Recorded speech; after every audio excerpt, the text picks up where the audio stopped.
Tentara Amerika Serikat dan sekutu NATO-nya hengkang dari Afghanistan setelah perang 20 tahun melawan Taliban. Ini perang terlama dalam sejarah Amerika dengan biaya sangat mahal dan pengorbanan ribuan tentara. Tak ada yang diuntungkan dalam perang gila-gilaan ini. Selain Amerika Serikat dan sekutu NATO-nya menanggung biaya mahal, pihak Afghanistan lebih parah lagi karena negaranya hancur. Puluhan ribu warga sipil tewas dan kini babak baru dimulai dengan bangkitnya. Menurut PBB, Afghanistan memiliki populasi pengungsi terbesar ketiga di dunia. Sejak 2012, sekitar 5 juta orang telah melarikan diri dan tidak dapat kembali ke rumah, baik mengungsi di Afghanistan atau berlindung di negara-negara tetangga. Penelitian Brown University juga menempatkan pengeluaran Amerika Serikat untuk konflik, termasuk dana militer dan rekonstruksi di Afghanistan dan Pakistan, sebesar 978 miliar dolar Amerika Serikat hingga 2020. Penelitian itu juga mencatat 3.586 tentara Amerika Serikat dan sekutu NATO-nya tewas dalam perang 20 tahun di Afghanistan. Sebanyak 69.000 tentara militer dan polisi Afghanistan terbunuh, sebanyak 51.613 warga sipil Afghanistan terbunuh, serta 51.191 pejuang Taliban dan kelompok milisi lain juga terbunuh.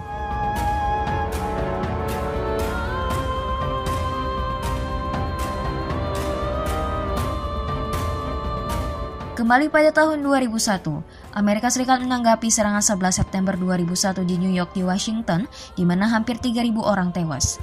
Para pejabat mengidentifikasi kelompok militan Al-Qaeda dan pimpinannya Osama bin Laden sebagai pihak yang bertanggung jawab.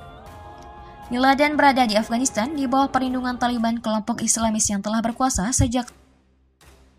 Ketika mereka menolak untuk menyerahkannya, Amerika Serikat melakukan intervensi militer dengan cepat menggulingkan pemerintah Taliban dan bersumpah untuk mendukung demokrasi dan menghilangkan ancaman teroris.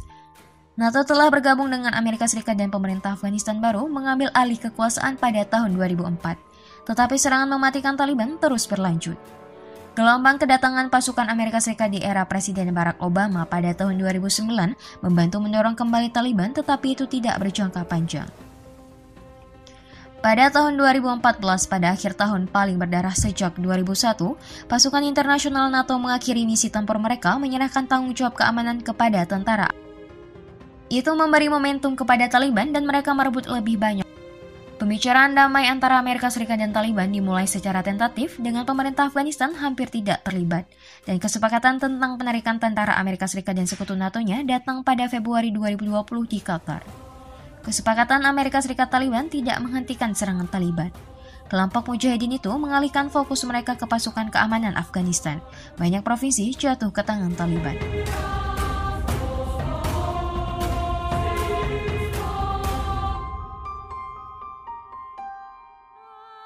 Presiden Afghanistan Ashraf Ghani sebelumnya menyuarakan kecaman terhadap Amerika Serikat yang dianggap menarik pasukannya secara tiba-tiba sehingga memicu gelombang pertempuran dengan bangkitnya Taliban. Intelijen Amerika Serikat telah membuat penilaian bahwa ibu kota Afghanistan, Kabul, bisa jatuh ke tangan Taliban dalam tempo 90 hari ke depan. Penilaian ini menggambarkan lemahnya pasukan Afghanistan meski sudah belasan tahun dilatih tentara Amerika Serikat. Presiden Ghani kemungkinan akan berpidato di depan rakyatnya terkait situasi genting yang terjadi. Sedangkan Taliban menuntut pengunduran dirinya. Seorang sumber pemerintah mengatakan bahwa Ashraf Ghani kemungkinan akan berpidato pada hari Sabtu 14 Agustus 2021 untuk memberitahu mereka tentang nasib pemerintahnya. Pertemuan kemungkinan besar akan tentang bagaimana transisi mungkin terjadi. Namun pada Jumat malam, pemerintah menegaskan bahwa mereka berdiri dan memiliki keyakinan penuh pada pasukan pertahanannya. Wakil Presiden pertama Afghanistan Amrullah Saleh mengatakan dia bangga dengan angkatan bersenjata itu. Diputuskan dengan keyakinan dan tekad bahwa kami berdiri tegas melawan Taliban dan melakukan segalanya untuk memperkuat pertahanan nasional dengan segala cara, kata Saleh di Twitter.